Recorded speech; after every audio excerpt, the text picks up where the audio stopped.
welcome back to another episode of Ran Out of Talent. I'm your host, Joe Zer Jr., and with me is my co host, Zach Donathan. How's it going tonight, Zach? Oh, it's going. It's been a Monday. Yeah, it has been. For me, it was just a regular Monday after a long weekend of racing, so I drag regardless. Hmm. I wish I had a long weekend of racing.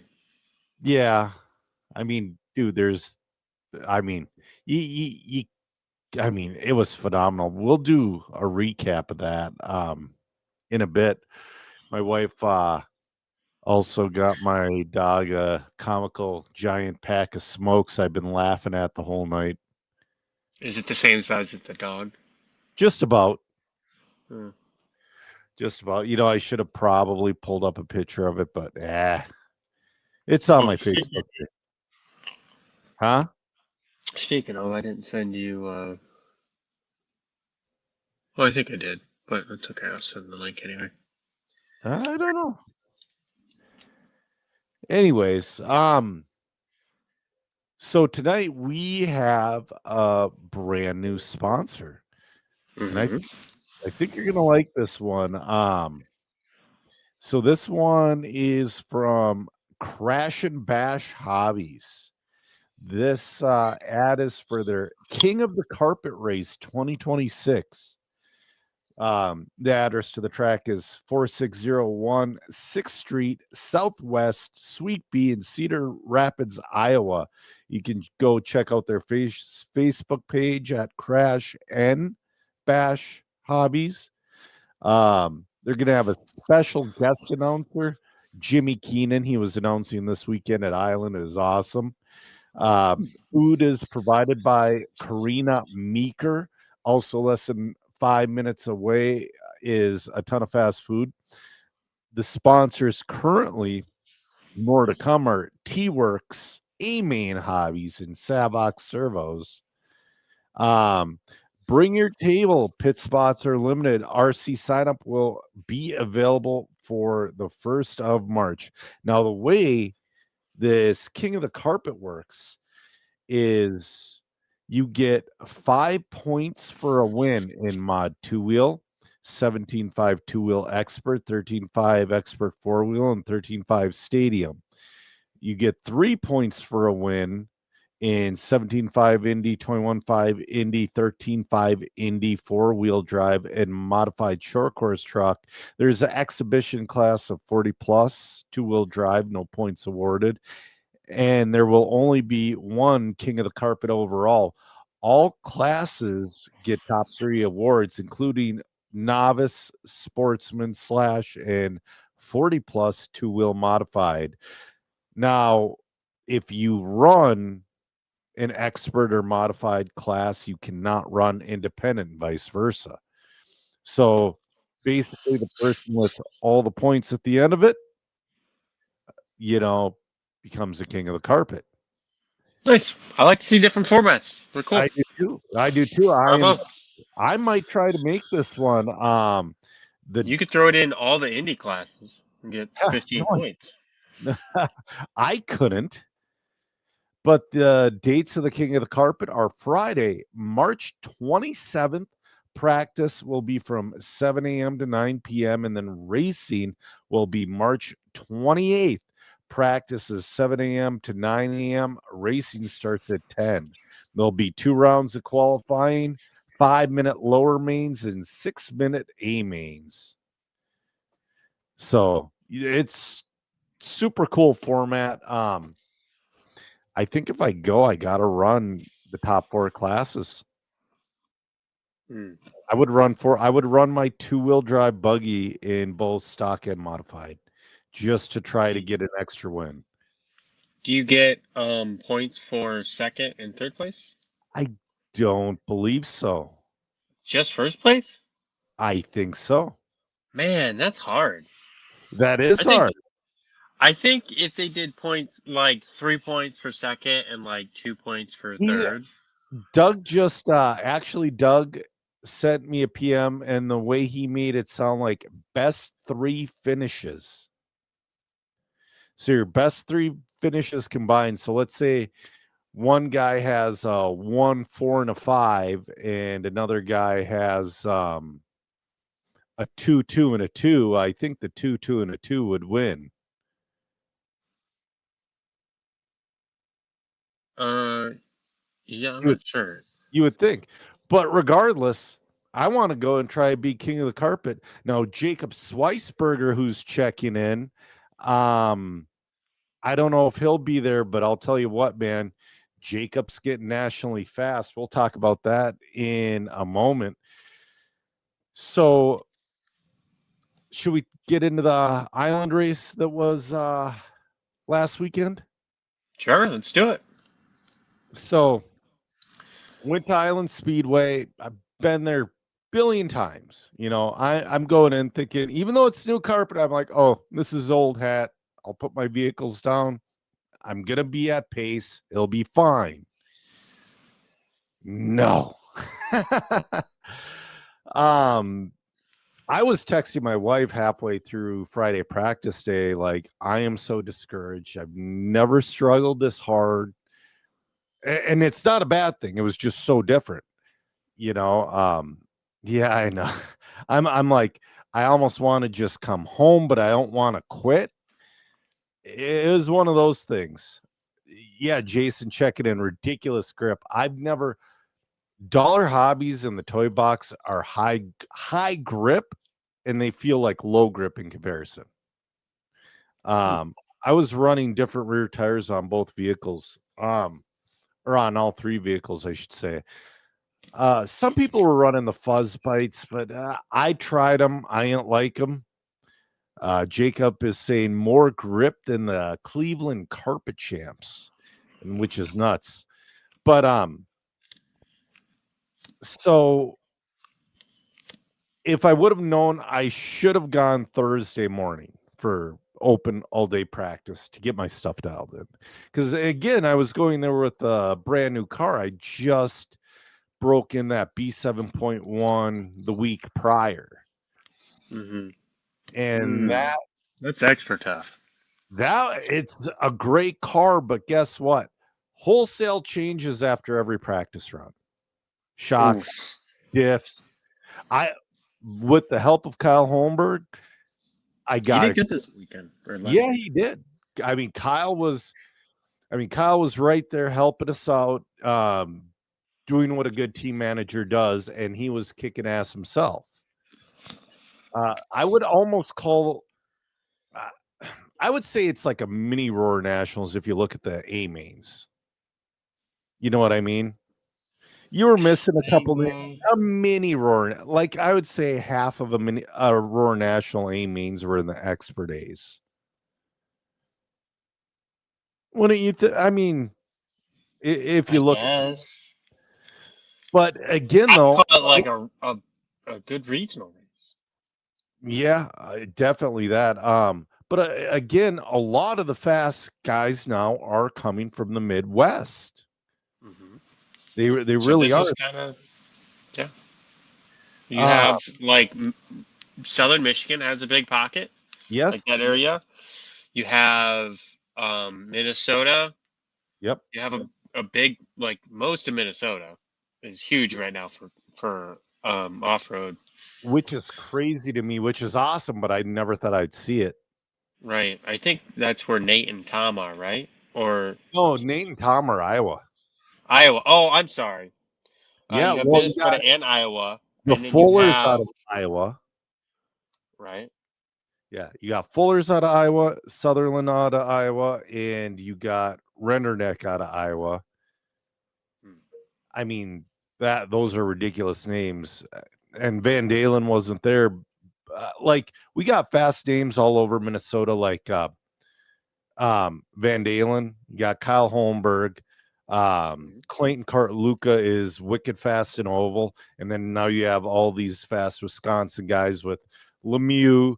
You got Gregory Tennis. You got Tyler Ubart, who's going Evan to Tapp. Evan Tapp, he's from Minnesota.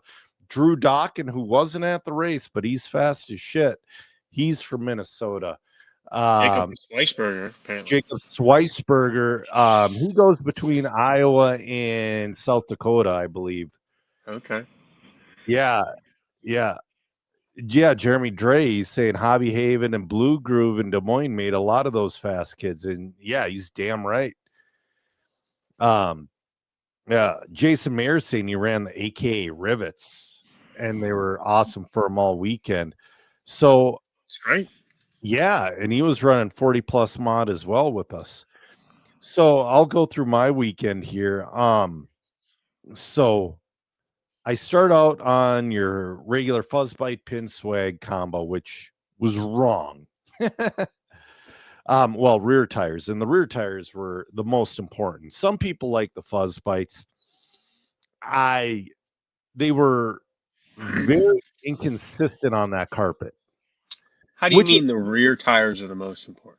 the rear tires were the most important on that track. You could run. I saw a good array of tires and people are running in the front. Which is weird that the fuzz bites were a little inconsistent. Maybe it's a compound thing, because Hot Race has a fuzz bite clone, which were working awesome out there. Like I was looking at a dude's car, I'm like, "Oh, are you running fuzz bites and 3DPs?" He's like, "No, these are Hot Race tires." And I really had to look. It's like, "Oh, they are."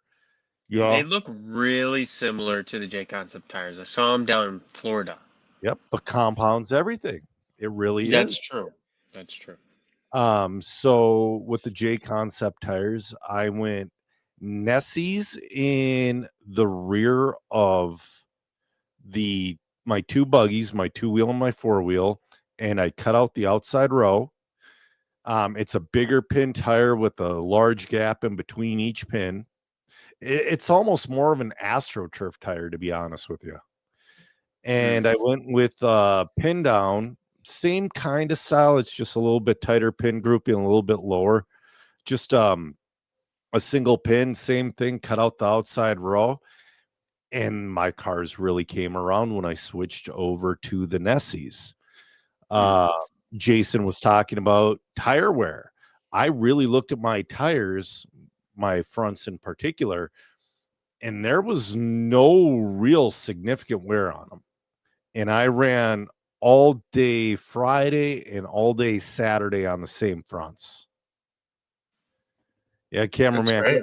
Yeah, dude. I mean, not great for the hobby shop trying to make a couple bucks, but it's great for getting racers in the door.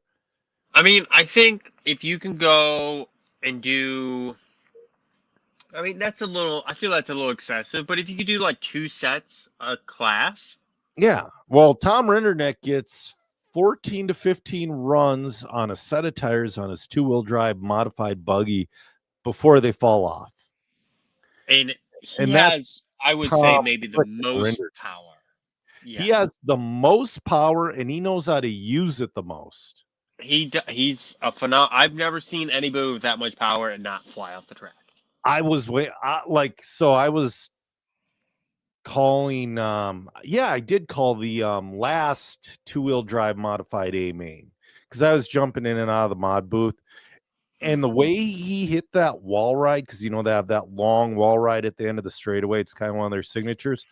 I was just waiting for him to go straight up. I'm like, but he just hits it and it freaking hooks. And I mean, and it just goes up just a little bit, and then it like makes a nice arc down. Yep, nice arc down it.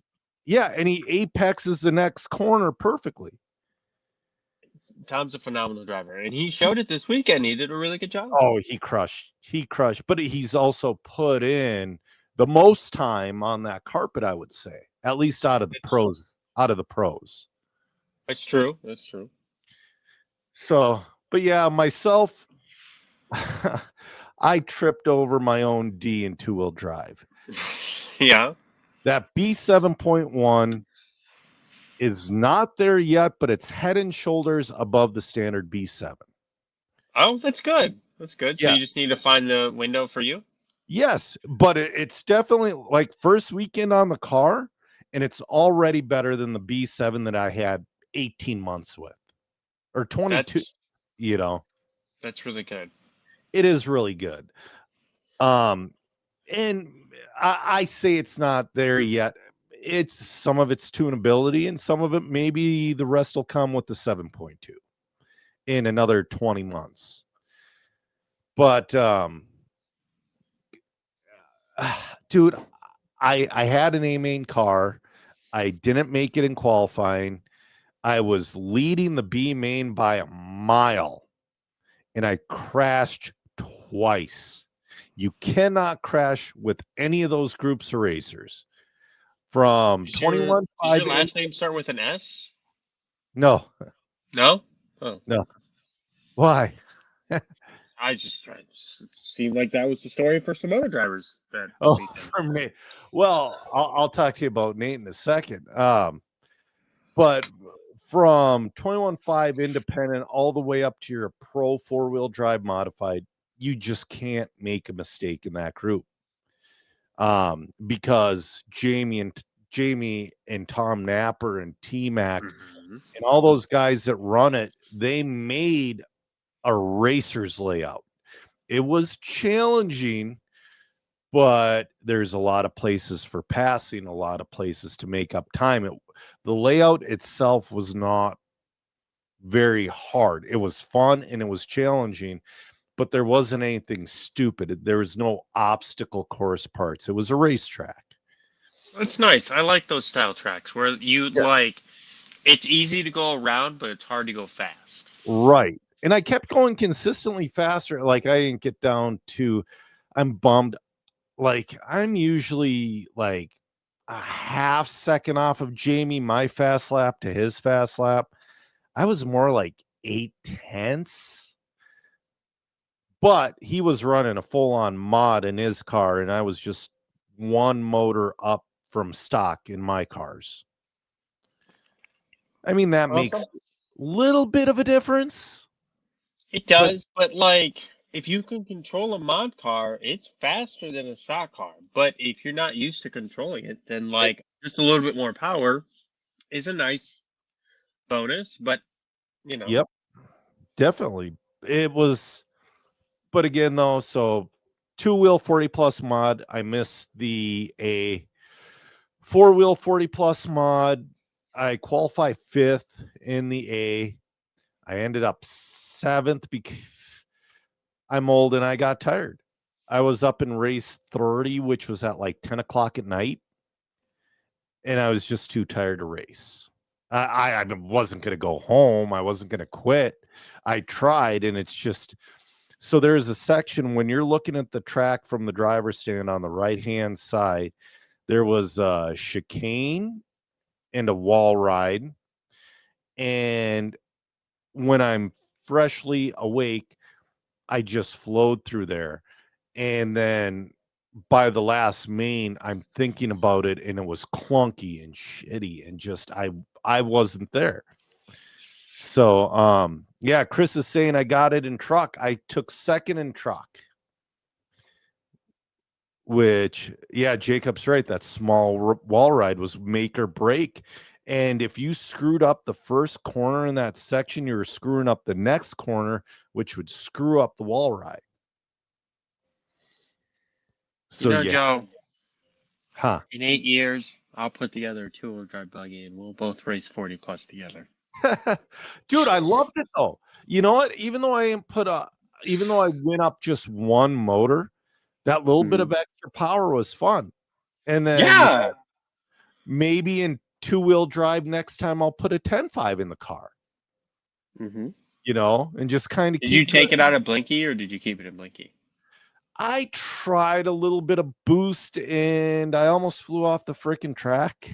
Boost is hard. You got to use turbo. Yeah. So boost is like a motor turn, like going up in motor turn. It's like more overall power. Yeah. But turbo is just top end. Yep. Or well, mid. Yeah. So I did put it back to Blinky. But I kept in both my two-wheel and four-wheel, my ESC is still like stock full punch settings. My truck, I settled down. Maybe I should have settled down the wheeler and the two-wheel because, like I said, I took second in modified truck. My goal is always to have a good race with Tom Napper in truck. Because in truck, dude, since I've been going there since 2020, Napper and I have battled like madmen in truck. It's fun. It's a lot of fun. And he crashed twice, and I was on an island by myself in second place. The leader was gone because the leader was like Kyle Holmberg fast.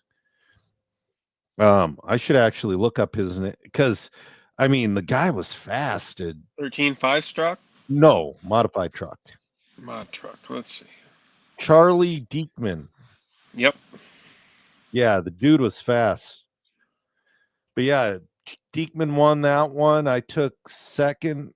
I was 9 seconds above John Eidsmoe in third. Mhm.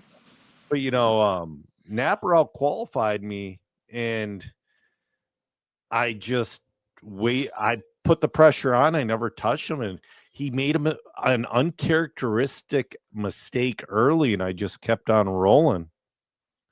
That's all it Which is, takes. dude, it's so much fun. Jeff is saying back. Oh, go ahead. Because then he has to play catch up, and you can drive at your own pace. Yeah. And you can be 5-6 seconds up, and that's a lot of catch up. Yeah. Dude, you know? You could see him because the track, the layout was so wide open. You could see the next person 2 sections in front of you, and you think you had an awesome lap, and you're like, oh, you're going to be that much closer. No, it's the exact same distance. Jeff is saying back in the full scale racing days, the driver fell out of the seat when they got tired and started to suck. Yeah.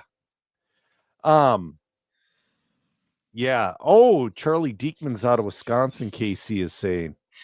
And cameraman Chris is saying I'm a trucker. I'm not going to go to. He's not wrong. We forgot about some other fast kids. Oh yeah, well, we're not still kids anymore, but we're still talking about the race, so we'll keep on talking. Well, no, when we were talking about him earlier, we forgot arguably one of the fastest stock racers right now in the country, whose home track is Island. It's Aaron Mitchell. Yes. I talked to him a bit while we were waiting in line for practice. I'm like, man, you got to have those associated cars dialed in on this cart because Island's his home track. He's like, man, with the Clash and the INS at trackside, he goes, this is the first time I'm putting these on the track. And I'm like, dang. I forgot he switched. Yeah. He was running the new B7.1, and he did win stock in front of Kyle Holmberg. Casey Belkey took third, so the top 3 team associated. That new buggy's that new buggy's flying. Schweisberger took fourth. Skylar Mandela. So Skylar Mandela that was Wheeler. No, it was 2-wheel drive buggy. Yeah, but I'm sitting here thinking which one. Skylar was battling with Aaron Mitchell in one of the second mains. I can't remember which one, but Skylar's starting to show some. So Skylar, we all knew he was fast when we won the 21.5 Nationals and all that other stuff. But now he's showing real speed.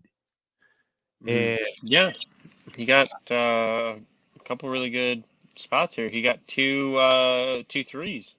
Yep. And that puts him in 5th.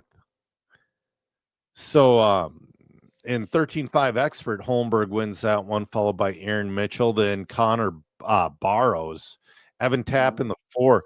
Schweisberger finishes 6th, which was a bummer because in the second main I was marshalling, he locked his motor up. Oh, really? Yeah, that stuff happened. People, I'll tell you what. So if you're running the top in 4-wheel drive Expert, you're pushing that motor to the absolute limit every time. You're coming off at 180, 200 degrees. You know, it's whatever. Like everybody's cars stunk at the end of a main. Well, I'll talk to you something off air, but yeah, I help with that. Yeah. Well, hey, I ran 2 fans on my truck.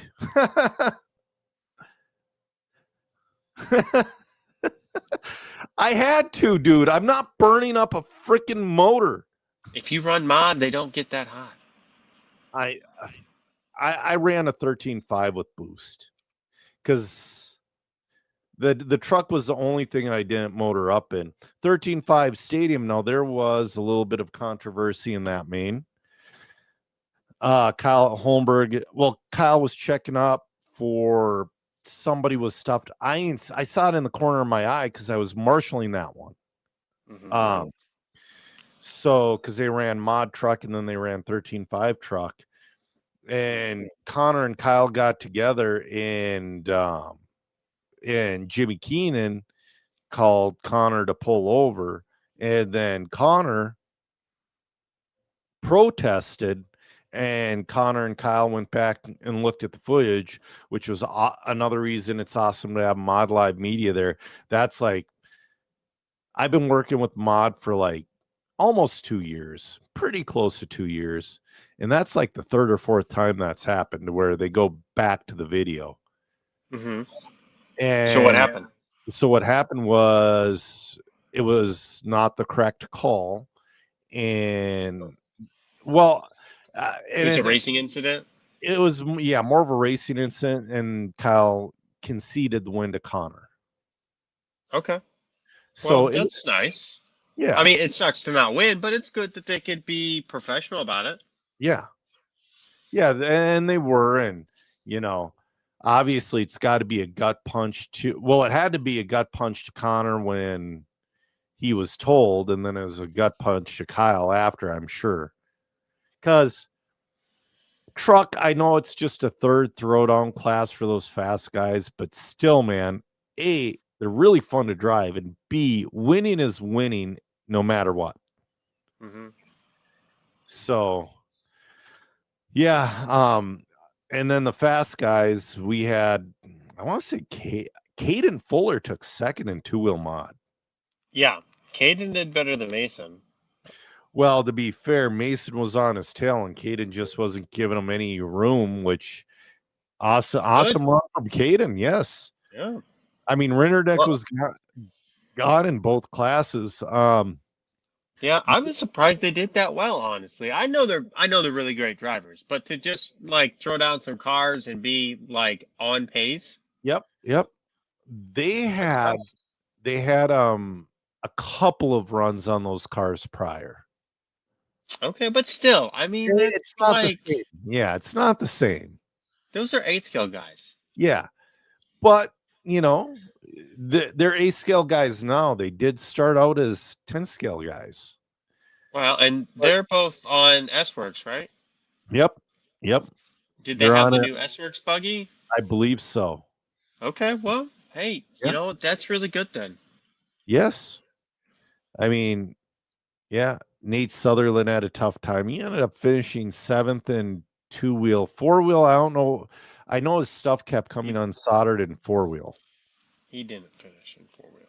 Yeah, in four-wheel, his stuff kept, and I recommended to him is silver solder, because, I mean, you could send him your solder, but what it's doing, I've been there one. Oh, go ahead. It's got to do with whatever products he's using. Yep. Because look, in Mod TC on asphalt, like the chassis is 200 degrees. Yes. Like the electronics are way hotter than that. Oh, by far. It's not coming unsoldered. That's not the problem. Like the solder is not in the like the DRC solder and like that. Like it's a good solder. It's nothing special, but it's a good solder. It's more about a quality solder joint and quality. Make sure the wires, like the wire gets old and it gets used and it gets been on and off the motor a couple times. Like we're done with it. It sucks to use after that. Yep, totally. I'm feeling that right now in my truck. I should probably replace the wires in that. And my four-wheel is still all right. But yeah, I'm thinking also too, it's like are you soldering at hot enough of a temperature? Like right now, I know I'm soldering too cold because my solder joints are dull. Well, that has a variety of it's so temperature isn't real. It's because I have my Yes, iron it's the set at temperature. yep. But so I solder at 750 using lead-free solder. Okay. The iron I have has like 200 watts at the handpiece or Mm-hmm. 300. I don't remember. A typical iron has like 60 watts. Yep. Um, so you need more heat because when you start to heat that tip up, it doesn't have the holding power, the wattage to keep that temperature. So when I had like my lesser irons, I would just turn them up all the way because they didn't have enough holding power to make sure that you got a proper solder joint. And that's Okay. probably something similar to what's happening. Yeah. But typically when the wire falls off, it's from a cold solder joint. So you have a little bit of solder actually making that connection. And Mm-hmm. when that heats up, it breaks it or loosens it. And then you slam against the ground and then it comes off. Yep. Um, it's just kind of one of those things. It's either bad technique or the products need replaced. And that could go with any of the products, but I'm a big fan of DRC products. Yeah, I would say. Um, Jacob saying he heard his motor was getting way too hot, and so where I was getting at the silver solder, and it's probably way more expensive than it was 20 years ago when I was using it. Um, I was trying to run like 8 turns and 9 turns in my 4-wheel drive buggy back in the day, which nowadays would be like a 10.5 speed wise. And they were fast back then. They're not fast now. But and we didn't run fans. Fans running a fan on your vehicle, people have done it in the past here and there, but a good fan, that's somewhat new technology if you think Mhm. about it. That'll Uh, take 40 degrees off a motor. Definitely. But when I was running these 8-turn motors, 8 doubles, all that, Mhm. um they were coming unsoldered, and I had the good Hacko iron at the time, Mhm. and I was soldering my batteries in. And I'm like, well, my batteries are staying good. I had to replace my wire, clean my tabs off, and go silver solder, and they never came off again. So part of that is because the solder, so the typically silver solder, like a good silver solder is actually a lead-free solder with the silver Yeah. additive in it. Yep. So it has a higher melting point than leaded solder. Yeah. Yeah. I mean, that was my solution to Nate, myself, because Well, I've experienced it myself, yeah. but you're also right. Now, if he knew somebody who would send him a roll of solder, I'll send him a message. But well, I part of the reason I bet the motor was getting hot is because it didn't have a proper solder joint. true. If you Chris don't is have saying good this. solder joints, Yeah, dude, you've been over this on your page a bunch. soldering matters. It does. Chris is saying his plane's about to take off. They're leaving island now. All right, Chris, Oh, have a good. okay. And then Jeff saying if the motor is hot enough to melt solder, the solder isn't the problem. Too much timing, not enough fan. Eh, he was going speed wise. I bet you he had a similar setup as Tom, like I, motor. you know, I'm gonna say it was the technique and the quality of the solder joint that's the problem. Sure. You know what? I'm not. John, I Exalt. was wondering whose motor. Nate Sutherland's. Oh, yeah. Sorry, Nate runs for Exalt. Yeah, yeah. Nate was and Tom was Coyote or Mm-hmm. Coyote, whatever you want Yeah. to. So, but anyways, dude, Island, it was fun. I normally skip the INS race in the summertime because I'm full on fifth scale at that point. I think Mhm. I'm gonna hit it. I really do. It's a good time, dude. I know it's a good time. I've been to it when they had it more in the winter, spring. Um, it's just summer. I'm full on fifth scale mode now. I don't know if I'm gonna bring Joe 3. Um, he was not listening at all. Like, okay, four wheel, I have no problem with the way he ran. He made simple mistakes, but he wasn't doing anything dumb with his four wheel. Okay. I can live with that. Two-wheel drive, 21.5. There's a front like table. They called it a triple. It wasn't a triple. It was a table with a little kicker at the end of it. Okay. And I'm like, Joe, with the 21.5 in the main, you can't clear it. Lay it up, land on the top, jump off of it. Just like like the winner of the A main was doing that. And he was in like the D. And he should have easily bumped, but he crashed on that 6 times. I was furious because I told him right before that race, dude, don't. And if he did it once, he's like, oh, yeah, dad told me, whatever. But it's like over and over. And it's one of those things that your kid's going to frustrate you that much one day. And it's going to be Today. She did it. Yeah. Oh, I'm sure. Yeah, no. Well, is she 3 yet? 2.5. 2.5. She just wasn't listening. She's I don't know, dude. She's amazing. Listen, like, no problem. Last week, something happened. Yeah. And no more listening. Like, got to fight her for everything. Yep. And, like, we're trying not to be like helicopter parents. And we're like, when we see her doing something dangerous, we're like, hey, that's dangerous. Yeah. Don't do that. You're going to hurt yourself. And then if it's not life threatening, you let her make her mistakes. Right. That's what we do. And so she fell off the bed. Yeah. And we have a pretty tall bed. And I was like, what? What do you. And then she did it again. Dude, the Dude. whole day was just terrible. Ugh. Yeah. They do things, and this is the start of her testing you, and I'll let you know when it stops. Both Bro, kids. I'm glad she so her timeouts are quiet time. Yep. Yep.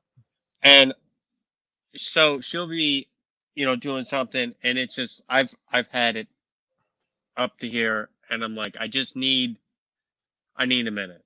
Yeah. And sometimes I'll put myself in quiet time. I'm like, you Yes. stay out here, I'm gonna go to quiet time. Exactly. And sometimes it's vice versa, but I don't know, she respects that for some reason. So well, Joey, he does shit like that and doesn't listen. So my daughter does. For a genius, my daughter does some dumb shit. So Jeff saying, don't worry, it'll get harder. That's right, it will. Thanks, Jeff. Travis RC checking in. So last week, Jackie had to renew her permit because she's just not quite confident enough to drive yet, which okay.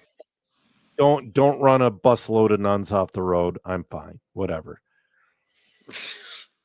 So she goes to take the permit test. We made a specific appointment because Beth had meetings all day after the appointment. And she forgot her glasses to take the eye test. And she's like, what? I have to take the eye test again? Oh, well, maybe I'll pass it without the glasses. Not even close. She's like, why do they have 2 S's in a row? It's like, no. So then she had to go wait in the general line, and Beth was almost late for her meetings. And, kids will do insane crap like that.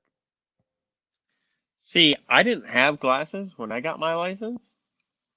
And when they asked me to take the eye test, I said, I can't read that line you want me to read. Yeah. And the person giving me the test said, well, how about the line above it? And I said, well, I think XYZ. And they said, close enough. I can still pass without my glasses. I don't know how. I'm going in for a new pair of glasses on Friday, and we'll see how bad it's gotten. But I've never worn my glasses. Last time it got a little sketchy. Travis is saying he's got his first girl on the way, so just only talk about the good things. Travis, the good things way, way, way outweigh the bad things, but those bad things just, you do everything for your kid and they just step on every last nerve on purpose. It's on purpose. A lot of it is. Let's get back to RC then. Yes. So, we had a lot of stuff going on purpose this week, like racecraft sold. Yes, I'm bummed about that. And I talked to Chase Ehrlich. I'm like, dude, come on the podcast and have like an exit type interview. And he's like, I will once all the announcements are made. Okay. So I'm really, but I'm bummed. So what I didn't, oh no. Oh. Are you there? Okay. Yeah, we can hear you. My camera just like, yeah. It's just, oh no, just ignore it. My webcam is disconnecting and reconnecting. I don't know why. Okay. Well, how about we keep talking about this and we'll worry about the video later. The way my brain works is things are always the way they are. And, because when I first had Chase on this podcast in 2019, when Ryan Greening was still a co-host, he had a silent partner. And I was talking to Chase. I'm like, dude, well, what about your partner? He goes, oh, he's long gone. He went to Tennessee to start a family. So that was, a Chase ran company for the last little bit. But I mean, like Racecraft said, they spent the last like 5 years screwing up the Nerd Matrix. Which I didn't realize he made such cool commercials. They're so funny. They're really, I didn't even know he made commercials. And then you sent me one and I was like, oh, they are really good. They're funny. Yeah. They're very funny. And they sell, it's a great way to sell product. A lot of these companies, like, you don't have to be like edgy, but be like, all of those commercials are some of the most creative shit I've ever seen. And it's like, a lot of these guys need to take a page out of that book. But right now, I guess everything on the Racecraft page is on sale if it's still in stock. I have a command module myself that I bought when they first came out, and I did not use it last year because I did not run A scale last year, and it's a little short for 5th scale. But dude, it's perfect for A scale because you open it up and I velcroed a full LED bar on the top of it. Oh, I mean, when it, like, right away in the morning or when it starts to get dusk, it's awesome. I had a couple of different G blocks is what they called them. I had a tray and I had something else I can't remember, but that product alone is, if you're an A scale racer or a 10 scale racer to where you have quite a bit of pit room, it's a must have. I'll be interested to see what happens from. Yeah, I don't know. I honestly, I didn't like, I've seen Racecraft for a while now, and I didn't really consider it to be like a major brand.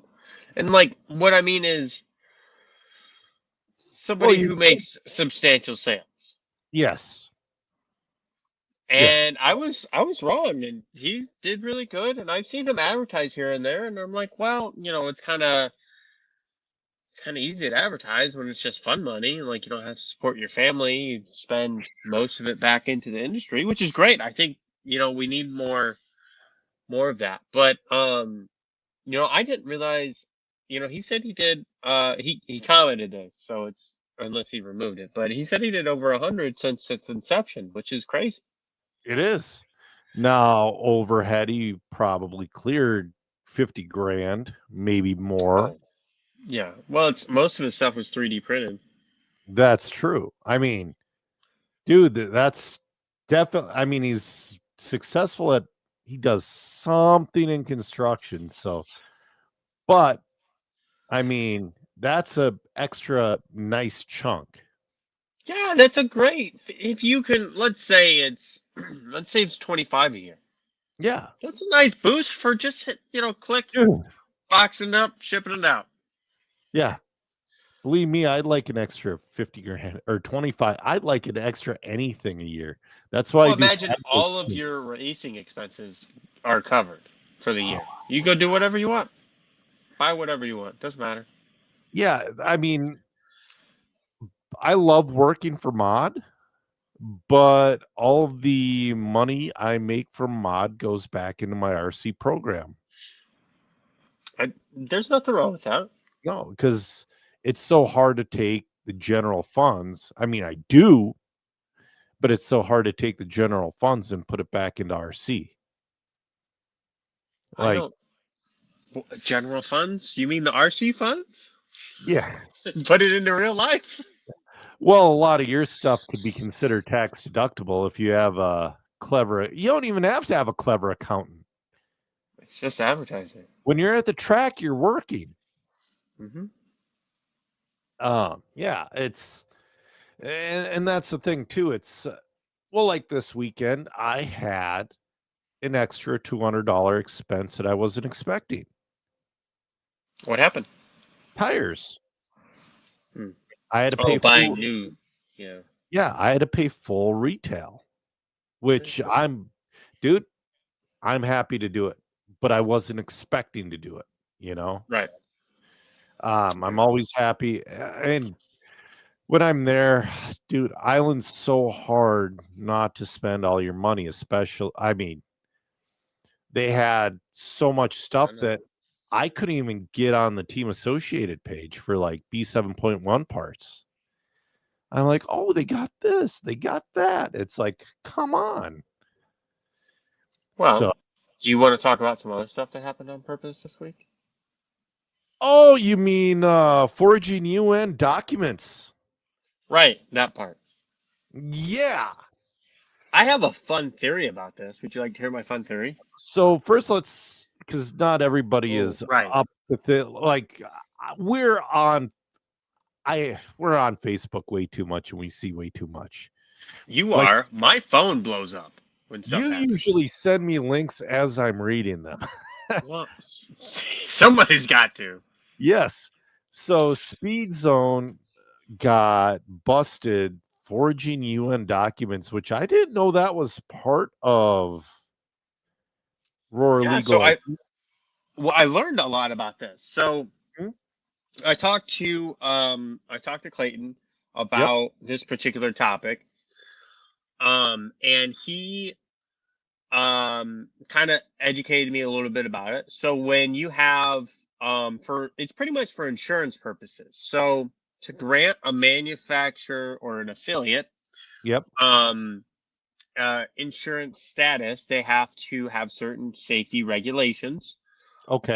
For battery manufacturer, one of those regulations is a UN test. So it makes sure that it's not going to like explode when it's vibrating or if it gets dropped, and it meets minimum safety requirements and kind of the regular things. And that has to do with insurance. So if you don't have the correct paperwork with your battery, even if it's legal paperwork for a legal battery, but you change the name on it, it's Yep. no longer legal. And then Roar can get in trouble with the insurance company Right. and get their insurance privilege revoked or or however you want to say that. Mm-hmm. So what happened is just that. So Speed Zone was caught forging the UN papers, which are the safety papers for your battery. Mm-hmm. And so I talked to I did not talk to Speed Zone, but I talked to the I don't think he wants this known, so I'm not going to say the name, but a company was so the reason I think he had to forge it is because he wasn't supposed to have these batteries. Oh. And so he wasn't able to get the correct paperwork, even though these batteries have UN certification. So he had to forge the paperwork to get to seem legitimate to get on the Aurora approved list so that they could be used at various races. Right? So that was kind of the what I think, that's what I speculate the issue Yep. is not that the batteries weren't safe, it's that he wasn't supposed to have them, so he couldn't get the correct paperwork to do them. Because if it was, doing business as Speed Zone for XYZ company, or however that needs to be phrased, Yep. and this is XYZ company's battery, that passed the certification, it just has my label on it now. That's probably fine. Yes. I imagine that's what a lot of the companies do, because the certification's a couple $100 a battery. Yep. And it has a lot of tests to go with it, and the machines are expensive and all that. But so that's kind of why I think he didn't have the certification, because that certification's like, I can't imagine it's hard, especially if they have the certificate on file. Yep. You just have to, I would imagine you have to either pay for the certificate or ask the manufacturer for the certificate. I don't know how the battery manufacturers work, but I would imagine it's something to that effect. Yep. So, yeah.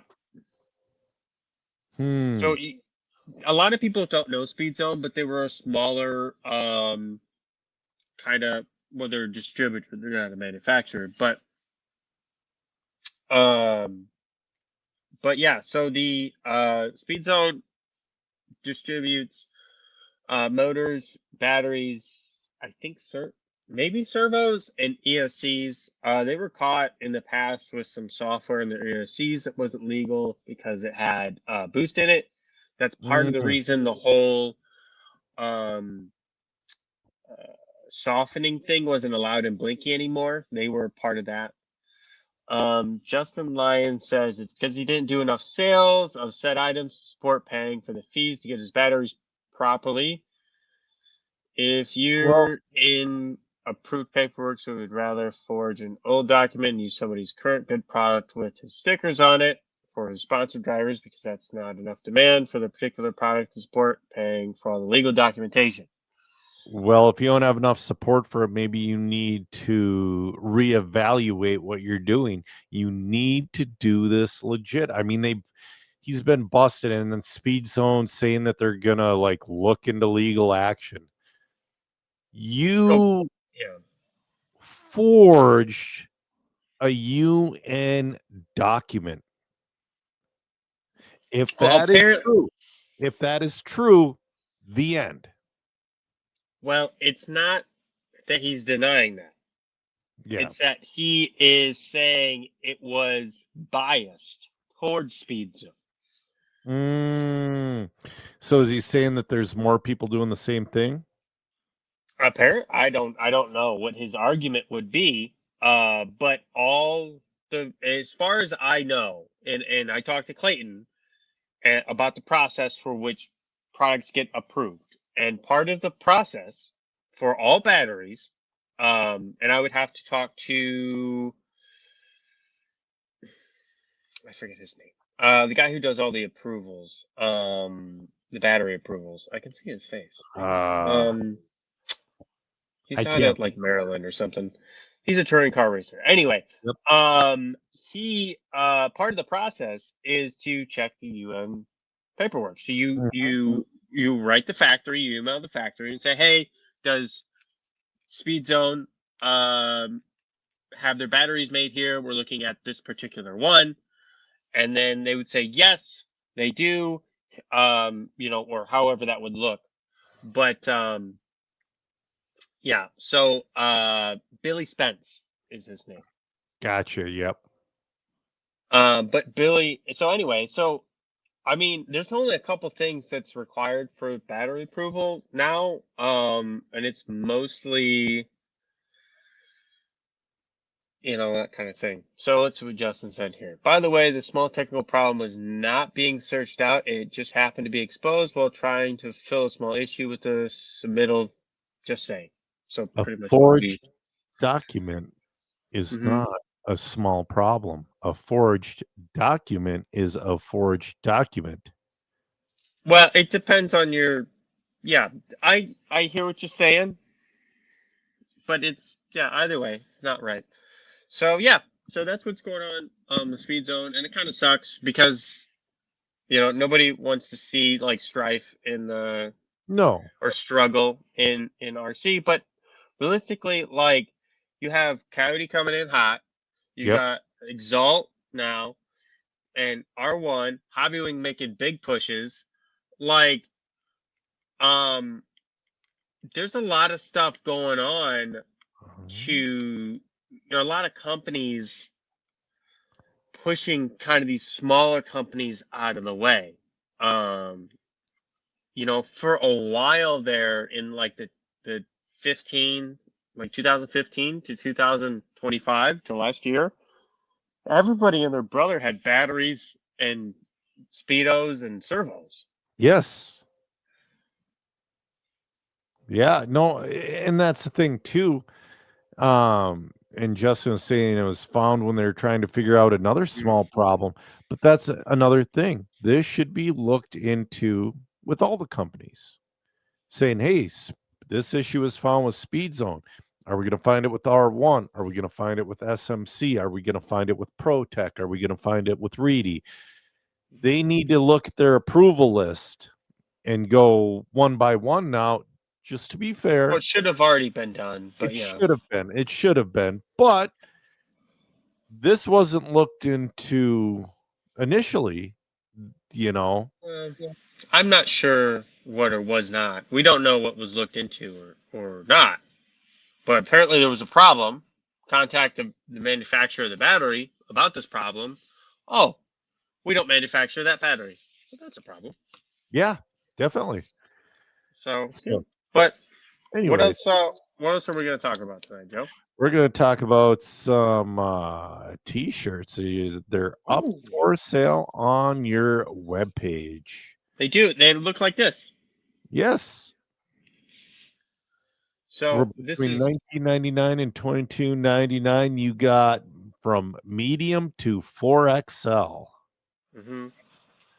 So you have every size for every RC racer. Yeah. So they are a tri-blend material that's double screen printed by a company in Southern Indiana. Family-owned company, really nice to work with. They did the shirts really well. They did a couple. They did a sample for me, and then they did a couple proofs.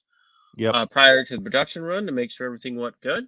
That's good. And yeah, it was really nice working with them.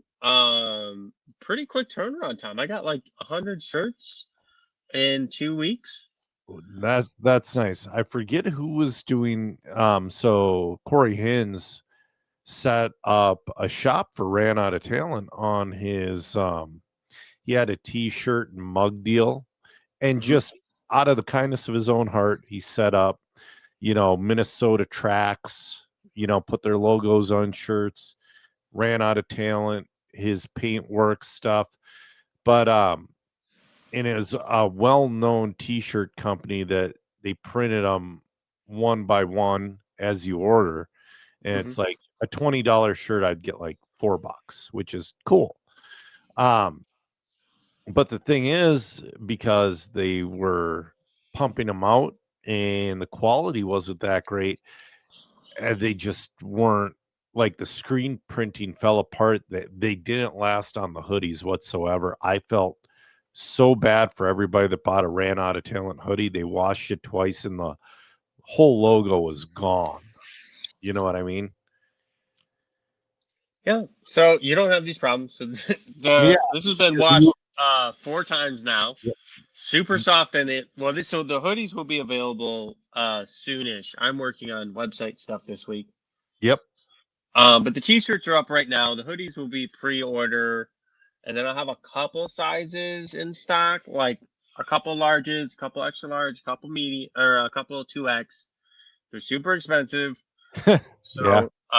I mean, they're like the cost on those is like $30. Yeah, dude. But, I mean, they're made in the US and they're quality. They're going to be a little bit more money. but I mean, $20 for a t-shirt. They're a nice t-shirt too. Like That's what the t-shirt. $20. Well, and those are the cheap t-shirts. These are like I make like $5 a t-shirt. Yep. Like I'm not making any money. I'm just making a little bit of money to cover. Like if somebody buys 5 t-shirts and they get the free shipping, I want to be able to cover the free shipping and the fees. Cool. Yeah. Just like a couple bucks. And then if you like the t-shirt, please go check it out. If you see me at a race and I have some t-shirts, just come up and ask for one. I try to give out a few when I'm at a race if you guys are interested in the product or using it. And then we also have some other cool stuff like this nice koozie. Yep. So it's not a the typical foam koozie. So it's got this nice insulated foam part and then it's leather on the outside. DRC logo. Yeah. We got some other swag coming up too. Been working on it Awesome. for a little while. It's just been taking a little time to get there. Yep. All right. We got Jake Wiggs checking in. He ran the Slick Track Nationals this weekend along with my buddy Landon Lucente. Matt Olson checking in. He's on a plane home from Ireland. Opted for that plane Wi-Fi. Oh man, he's got to get it with points. I've done the plane Wi-Fi with Delta once and it was pure garbage. I don't think I've ever done plane Wi-Fi. It was good enough to text, kind of, and that was it. When was this? How long ago? Oh, 2022. 2022. Oh, so it's pretty recent. Yeah. But yeah. Maybe he's got some fancy. Maybe he's got the Starlink on top of the plane. It's got 3 of them up there. Yeah. He's got a gig up and a gig down right now.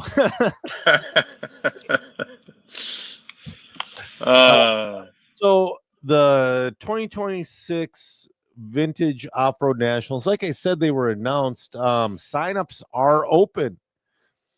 But the exciting thing was, I don't know if they listened to us or what, but rules were announced. And here, let's go down and click on the rules. I think it's in the race entry. Okay, no, here it is. So you have 13 classes, which is Matt says he's A-list preferred. Yeah. That will do it. So the classes, you have 2-wheel drive, 1976, 1983, 84 to 88, 89 to 93, 89 to 93, and 94 to 98.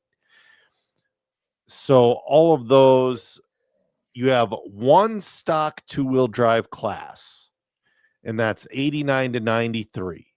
And I'll explain that in a second, this difference between stock and open. Okay. And then for 4-wheel drive, you got 83, 85, 86 to 88, 89 to 93, 89. They 89 to 93 stock and 94 to 2000. And then truck, they got 80 to 90 open, 91 to 96 open, and 91 to 96 stock. So an open class, it's less restrictive rules and are generally set to allow racers to drive heavily modified platforms, big bore shocks, your JC10, your Rubrix racing car, what have you. Okay. Cool. Okay. So what is stock? Stock is intended for the purist. That's your small bore shocks. The only real modification, I read the rules in depth. I'll see if I can find more in depth, but I believe the only thing you can put modern on the car are ball cups and studs. I believe. So I signed up on the phone, so this looks way different. I'm working on it. Man, That's kind of hard. yeah, Oh, right there, rules. rules Top link. right here. So Yeah, no, I think that makes sense. The problem, yeah, it's going to be hard policing that though, they're because gonna have to have tech. and So you're going to have somebody who knows what they're doing in tech. Like you can't yes, have me in tech because it all looks the same. yep. You So got to have somebody who knows. yep, body and wing mount must be stock. So no B6 wings on an RC10. Because a lot of people are doing that to where they're getting rid of that wing wire and putting in actual wing mounts. That is not allowed in stock. They're still allowing brushless and lipos, which is good. Tires are open, no sauce. Wheels are open. Now shocks must be stock. Towers must be stock. Drive axle stock. Well, stock replacement or stock? Stock like it's got to be a stock, like a re part, or it's got to be stock. I'm just saying the carbon fiber from 1980 is not the same carbon fiber we have. This is what they've asked for. I know, but I'm just the only thing open is your turnbuckles and ball cups. That's the only thing open. Great. So you can use bearings, right? Yep. Modified, you can do it. You can do whatever you want with your own interpretation of the rules. See, I think the problem with this is we're going to have 2 of every class now. So instead of having 8 buggy classes, you're going to have 16 buggy classes. I think there's only, hold on, there's 13 classes, and out of the 13 classes, you have 3 of them are stock. 3 stock classes. Yeah. So but that's what I'm saying, but it's just for the one era. Yep. So now interpretation and enforcement of rules are at the sole discretion of AE Tech officials. Excessive or unauthorized mods may result in bumping the vehicle up to the next age range or open class, or even disqualification. Wow. So we have rules. All right. Well, when is this race? September 2nd through the 6th. All right. Well, I guess we're gonna have to wait about 9 months, but I'm gonna be there myself. I'm signed up for Truck Open, and right here. So now you have a list of 2-wheel drive buggies that qualify for each. This can all be found on the AssociatedElectrics.com. You have a list of 4-wheel drive buggies that are allowed in each, and you have a list of trucks that are allowed in each class. So now we have a set of rules that are, to me, they're clear. Stock, you're running stock stuff except for turnbuckles and ball cups. Open, go ham. That's the way it looks to me. I mean, I guess that's fine. Yeah. Yeah, but now for the purist, you have your stock class. I think it's good that there's rules because you get into the Wild West real quick. We talked about this last week. Yes. With Dirk, and man, you can get there so quick, and it's just one guy pushes another guy, and then here soon in the end of the year, you start out with a stock car, and then you got a full mod car at the end of the year. Yep. So that's why, but I like it. Rules in the stock, everything says stock except for turnbuckles and ball cups and wheels. Yeah, well, I mean, you It's kinda can't be hard. expected to run like the 1.9 and 1.7s and whatever. So it's common sense rules. It's what people ask for, and there will be tech. We'll see how it goes. Yeah, I'm I hope it interested. goes well. I hope it goes well. I'm going to be there. I'm going to be racing. I'm going to be doing commentary with Mod. I am super excited. I'm excited to see what Jimmy Babcock brings to the show and to see what he does in comparison to Scotty. Oh, man. And I think generally the people that complain about the rules are the people that are like trying to cheat or Yeah. trying to get that gray area. Like, just stop. Go to the Yep. open class. Go run in that. That's cool. All Yep. right. You want to run with the stock cars? Just if it's not legal, all right, my bad. I'll take it off the car. I'll get the other thing. I thought it was the same or what. However, like we'll make mistakes. It's no big deal. Mm-hmm. But and then things happen too, right? So if we think, let's say a re-release part is actually a huge performance advantage, even though the design is the same, but now everyone has to have this part from this company. Well, Mm-hmm. then that part should probably be, open.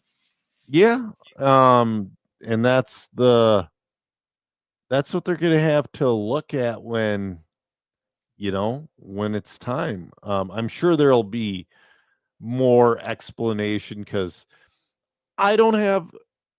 So to me, as a black and white guy, the rules are simple to me. I don't look in that gray area, but yet again, I'm running open truck because I am running big bore shocks. So I'm running open truck. I could put the small bores back on and run stock truck, but it's like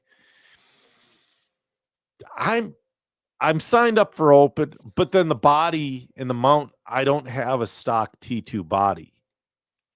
I have the J Concepts body. You know what I mean? Is the stock body reproduced? No. So what are you going to run? I'm going to run it in open with the J I'm Concepts. just saying, like, if there's not a stock body to be available, like, you got to claim the stock body. Yeah. Yeah. And that might be one of the questions for those guys. I'm not trying to cheat, but like, I want to. My whole truck is stock, except they don't make this body anymore. Yeah. So. Yep. But it could be like Dirk said, like back in the day, they'd go racing Saturday and Sunday, and they'd be on eBay Monday looking for original parts to fix their stuff. Yeah. I mean, so we were going to talk about the new TLR 4-wheel. We were. And I bet you've been looking at the little square in the background. I'm going to add it to the stage. I can't see that. This is TLR's webpage. Really? Let's watch it. Still. That's got to be like. This is TLRacing.com. This is. Well, that's just disrespectful to the current TLR drivers. It's like Dakota Fenn, and then so let's say I click on race cars. I want you to see this banner. Okay, I'm all looking. 1/10 scale race cars. Whose Cole, car? Okay, Cole that's Tolford. Cole's. Yeah, he doesn't race for TLR. No, and so this is the 22 X4 Elite. This is their last buggy. I think the problem is that they have not updated that. Let's go to Horizon Hobby. Their two-wheel drive car is the 22 5.0 Elite. Which car just got the 2.0, right? But they have a new two-wheel too since this. Jeremy Dre is saying they straight forgot they have a website. I think so. Because the TLR or Horizon. Yeah. Well, let me try to. I'll send it to you. I'm doing it now. Okay. So I just did Horizon and typed in 22X4. But also, so Proline has, they must not get a lot of pictures because they still have Tater as Oh, their artwork for the Proline body. dude, on that TLR webpage, I was clicking through it. It was still Tater and Thomas Tran from the 2023 Worlds on one of the. It's like, Look, I think that's fair because that's a major accomplishment to win a Worlds. it is. Right, but to diss your, I mean, I would take it as a diss. What are you doing? I just typed in 22. I No, just typed, just 22X4. okay. Is there a space? No, I just dash 22X-4. Oh, dash 4. Got it. 22X-4. Okay, so we Yeah. got some cars. The Elite's still up there. Here's the 2.0. Well, yeah. Yeah. Okay, At least so that's Hunter's body. I think yes, that's Hunter's body, right? yes. He changed his paint scheme recently, and I Yeah, haven't it's got Hunter King yeah. though. Yeah. So I mean, it was good looking at. He was running it at the Hoosier Hobbyplex during the Clash. I bet he's been running it for a long time. Yeah, I want to say he Keep going through the pictures. They're on there. that they don't have any. They have 4 pictures. There's Oh no, 50. No, it's 54. okay. There's like 10 body pictures. I don't know why they did that. Because they don't know what they're doing. The racers that are on that team that are peer racers, it's Horizon getting in the way. There we go. Okay. 15 pictures in, you get to the buggy. Yes. Oh, geez. So I'm trying to. I Wow, mean, it looks that's like a standard buggy. yeah, that's an old motor. Yeah, I wonder. but it's Oh, their. I'm on the dirt version. Okay, I'm like, why do they still have a center diff? Well, it's also that's probably their current modified motor. Is it still okay? Probably. Companies don't develop modified motors, especially not Horizon. They're spending $1 on. Yeah, there's enough speed. Come out with one every big change. And the X Factor is way better than the slot machine ever was. So you got new aluminum products. I'm looking to see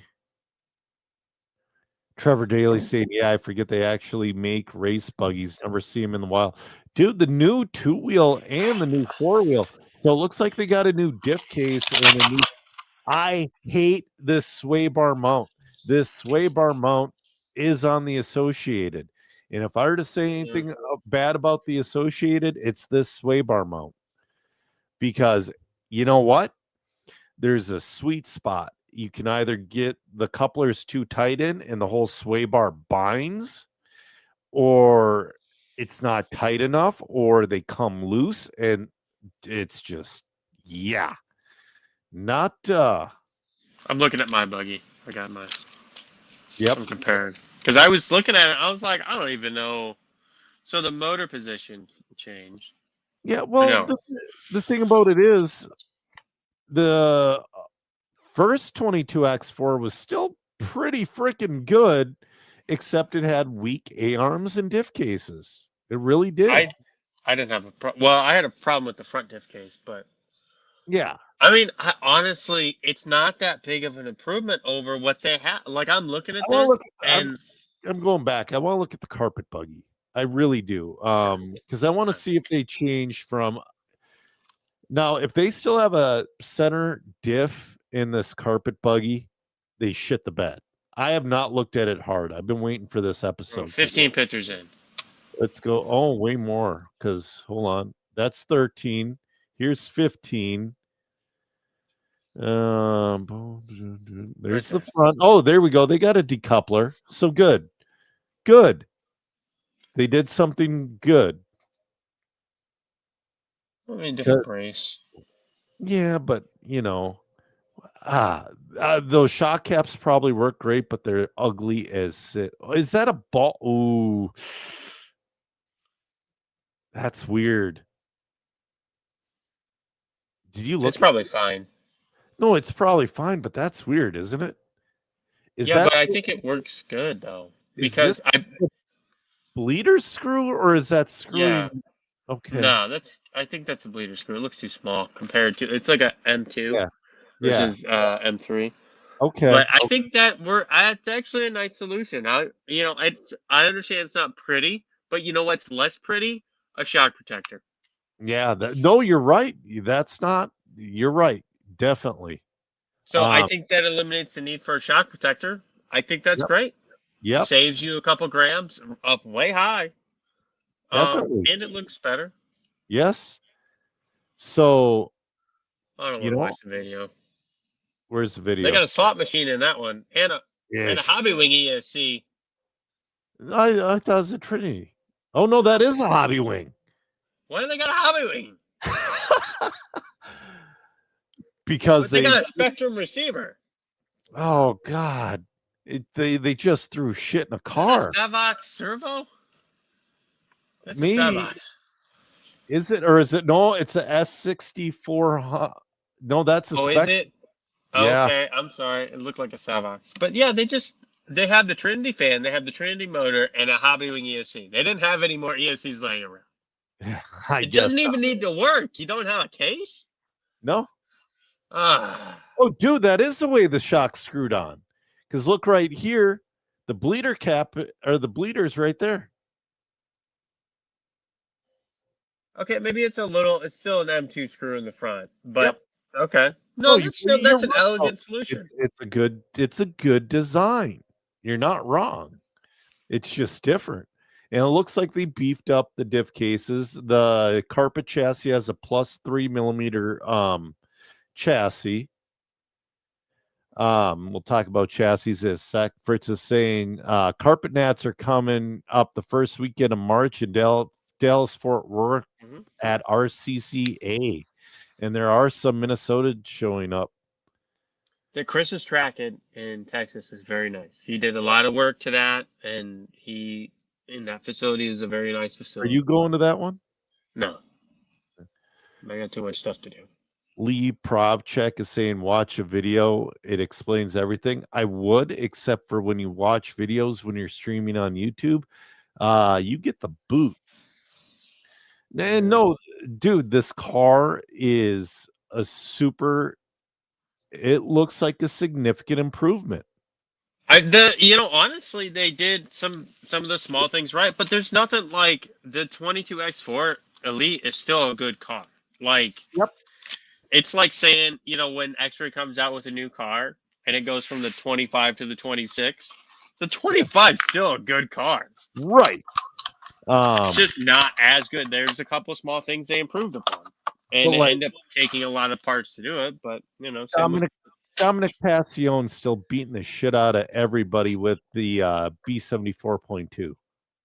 Dude, I know. I bring up that point every time. Every time I see Dominic at a race and he's racing 4-wheel drive, I'm like, hey, you still running the 4.2? He goes, yeah. Yep. Like, okay, well, look, it's got to be a good car. And speaking of Associated, I sent you a link. Yeah, I'm gonna get there in a second, but those. Okay. I'm gonna hate Spectrum Electronics at this point in the racing scene are just gross. That's just me hating, though. Well, I can understand that they use Spectrum Electronics and Trinity. Obviously. Yes, I can get over that. But then you put a Hobbywing ESC. That's weird. That's weird. It really is. Trinity has an ESC. Yeah, they do, and it was in the last picture. Yeah, it was when we were looking. They're discontinued. Yeah, very well could be. So I'm looking for because I was just gonna read. Dude, they're in stock right now. Yeah. What? Why? It's some two-way tape. They didn't even have to solder it in. Oh man, and they don't even wire it up for the. But the funny thing is, no, I'm gonna bring this back up. I just noticed this. At one point, this ESC had wires Yeah, well, that's how they come from Hobbywing. Yeah. They didn't even do they didn't even try to clean the Look solder at up a the little bit. It boogers. looks like Look at crap. the boogers. I know. Look, let me tell you, you can take solder off any ESC post. You just get it hot, Yep. and then you do what it feeds with it, and it comes flying off. It does. I'm There's sorry. other methods, but if you don't have a solder wick or a solder Yes. sucker, that works fine. That's just me being extra picky, but I just noticed that I'm like, oh, I'm glad you. I noticed it. I was like, oh, I'm already hating on him for the ESC. I can't hate him on the solder for the ESC. I can. All right, so let's talk about this last thing and get this episode over with. So oh man, there's so much. The B84 chassis. We were talking about it. Mm-hmm. That has. I'll say it because I'm not sponsored by Associated. I'll say it too, and I am. There's been a lot of problems with it. There's people are snapping the chassis off. Well, here's in the front. And I've told people in Team Associated what's wrong with the chassis, and they said, no, this is what's wrong. And I said, excuse me, I have worked in the metal fab industry for the last 23 years. You don't tell me, I tell you. Okay. The countersink at the B block, and it's like this at the A block too, but it's breaking at the B block. The countersink goes to the edge of the chassis. Okay.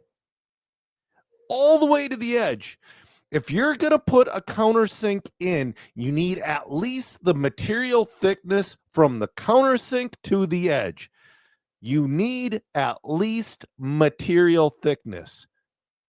And then they hard anodize it, which is normally a good thing, but makes that spot extra brittle. So you have a big recipe for disaster. If you look at all of them at eye level, you see that there is no material where that countersink starts. This is why the engineers need to talk to machinists before they release it. I bet the person machining the chassis goes, well, this is going to suck, but well, it's not even that. So it's a GD&T problem. So it's a geometric dimensional intolerancing problem. And let me tell you how I know about that.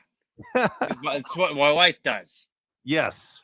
For GE appliances. This is what she does. She is the person who goes, no, this hole has to be here. Yes. Because you can't put it here because it's not going to work. Because it's going to break the chassis off. Yes. Or you have to add material. Or something. You have to, like, this isn't going to work how it is. It's not going to work right. It's going to break in a day. Yes. Nobody cared about this. Nobody did any GD&T to it. So, and that's the thing. I don't, when they're coming out with a new vehicle, I don't expect them to come to Joe Zare Jr. and be like, hey, what do you think? But the second I saw that, I knew it was going to be a problem, and it's a problem there every single time in the exact same spot. And at that B block, dude, you could make that part as wide as the B block because, I mean, you don't run into a clearance issue until the A-arm starts. I mean, you don't have to make it that wide. I'm just over exaggerating. But you could put a crap ton more meat there. Like, so after A-main number 1 for 4-wheel, Kyle took second in it. He might have won it or he took second in it. And then all of a sudden, I just see him ripping his chassis protector off and wrench. I'm like, what's wrong, Kyle? Like, he just had a phenomenal run. I'm like, what could you even be changing? He's like, I broke a chassis. Dude, because it just cracked on him. So he's able to finish the race, and he saw it. I think there was somebody who makes a replacement chassis. Revolution Designs is coming out with one, and I will be getting that as soon as it's out. Oh, I see. Oh, go ahead. I see a. I gotta be. So maybe I'll save this picture and send it to you. But somebody made a steel chassis with carbon fiber pods Hmm. molded on it. Yeah, but Revolution Designs they make a really good product for the money. I'm sure this one is not cheap. I bought little steel chassis, and no. It's cool though. What I'd worry about a steel chassis with carbon pods, and I'm probably just overthinking. I'm worried about the tweak of it. I wouldn't. You never know. But yeah, I hate going off on a rant like that with a Team Associated product because I love Team Associated. I'm sponsored by Team Associated. I think they do a lot of good, and I think they do a lot of stupid stuff. And I don't. Well, the thing is, like, the B7 was designed and engineered by an on-road racer, and the B7.1's getting back to good. I think you take those ideas and then you test them. Yes. But again though, and they do make running changes, like the B7 and the B7.1 chassis are the same part number, but if you stack them on top of each other, there is more meat on the B7.1 chassis where they were having issues. When you make a change, you make a new part number. I agree to a certain point, but it's such a small amount, but it's a meaningful amount. Like the dimension you could add 2 millimeters to a B84 chassis and make it stop suck. Yeah. 2 millimeters. Well, what's the chassis? Both sides. Measured it. Yeah, it's probably like 2 or 2.2. Yeah, something like that. Yeah. But I mean, it's just one of those things. It's like, oh, I know what I'm talking about. Please listen to me. A brace won't fix this. Doing this to the gearbox won't fix this. Adding meat to the chassis fixes. Well, you're cutting it out anyway. Like, what's the difference if you cut it out? Like, they cut it out of a big sheet.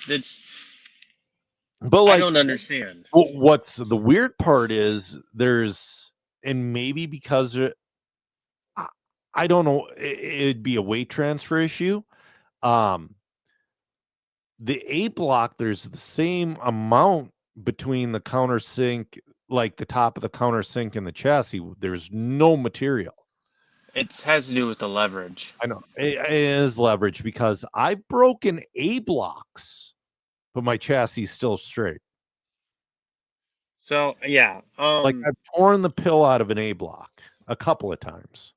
It's a good wallet. So why we brought that up is because I sent you a link to Associated saying they would replace the B84 chassis that were broken at an event.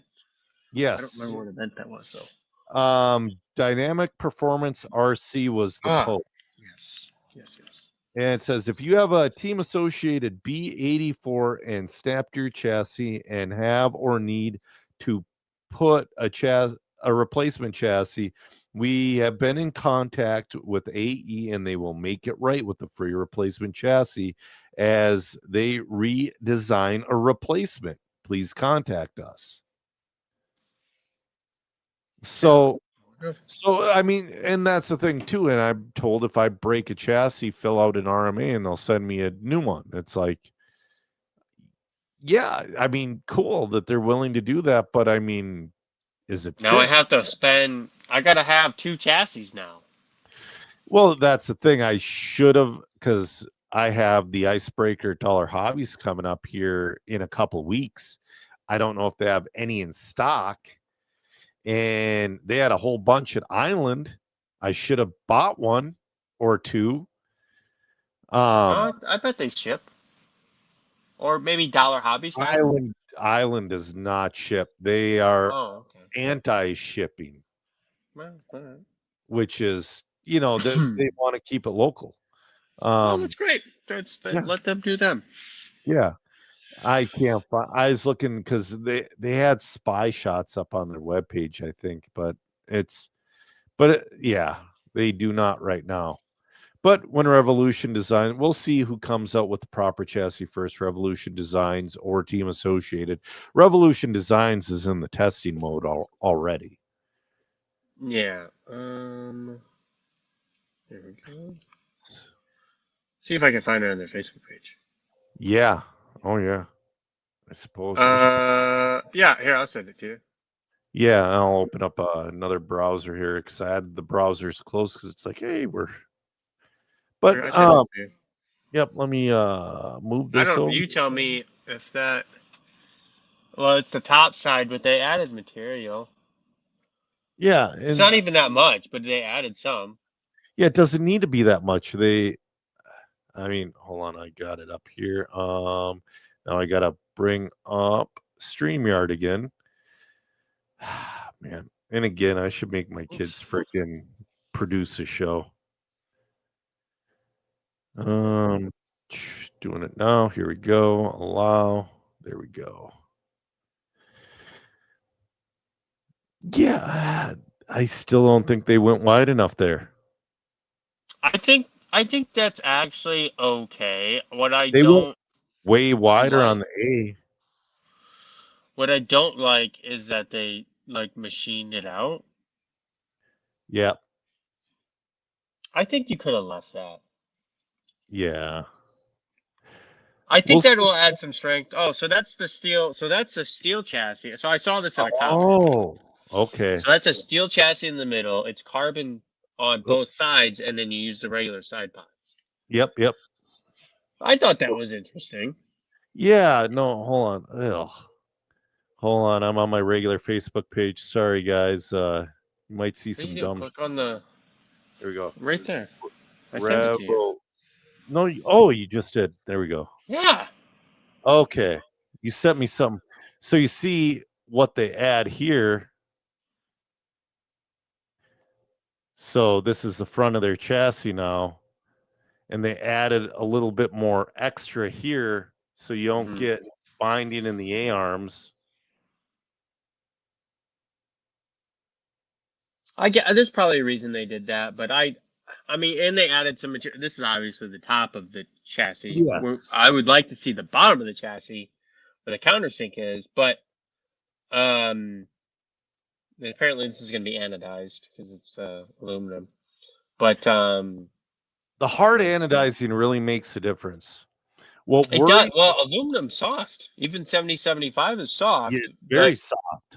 But you can, like, in terms of like, you could scrape it or scratch it pretty easily, but then the anodizing is what makes it hard. But and it also adds some properties to the material as well. Yeah, well, what really sucks is these fifth scale chassis manufacturers who are not hard anodizing their chassis, and they bend to where a original TLR chassis is hard anodized and they bend less. They still bend, but they bend less. What bothers me and what's going to worry me is look how I don't like how they hit that with the brake right there. It's not a smooth radius. That seemed like it's like too sharp of a form tool, and it's like they just you know. Or they could have done depending on the material. Maybe this is just a prototype. Yeah, that's true. I don't know. Because you can see they ran it through the time saver. They're not going to run a finished product through the time saver. I guarantee it. Well, and they might have maybe that's not noticeable. Maybe all chassis have that, but when you hard anodize them, or when you anodize them, that you can't see it anymore. You would have maybe it's a tooling mark. Yep. Well, this tooling mark, you'll see that regardless. Yes, it is a tooling mark, and that's for them hitting it. You know what I'm saying? Yeah, they just use the wrong tool to form it in the brake. I would use a different tool. That being said, and again, it might be prototype, because why would you time save it but then countersink all the holes as well? You see that? I think it's that's weird. I think it's prototype. Yeah, they wanted to just get a picture out there. Yep. Like, hey, we're close. And not everybody looks at this Nobody like, knows this, Joe. Nobody yes, nobody, knows, like, when I do stuff and people yeah. are like, wow, this is really great. It's the best I've ever seen. And I'm like, that's And you, wrong, and that's wrong, and that's wrong. And nobody knows that. and you're like, It's it's just held us. together with bubble gum and shoestring. Yeah. Yeah, it's like wait till you see the finished product, you'll really be blown away. Yeah. So, but I mean, dude, I love the look of it. I really It do. looks good. I Yeah. think I like the machining that Horizon did on the new chassis. I think that Yes. looks great. Yes. I do as So well. So, anyway, we've gone on for a long time. forever, So, every time.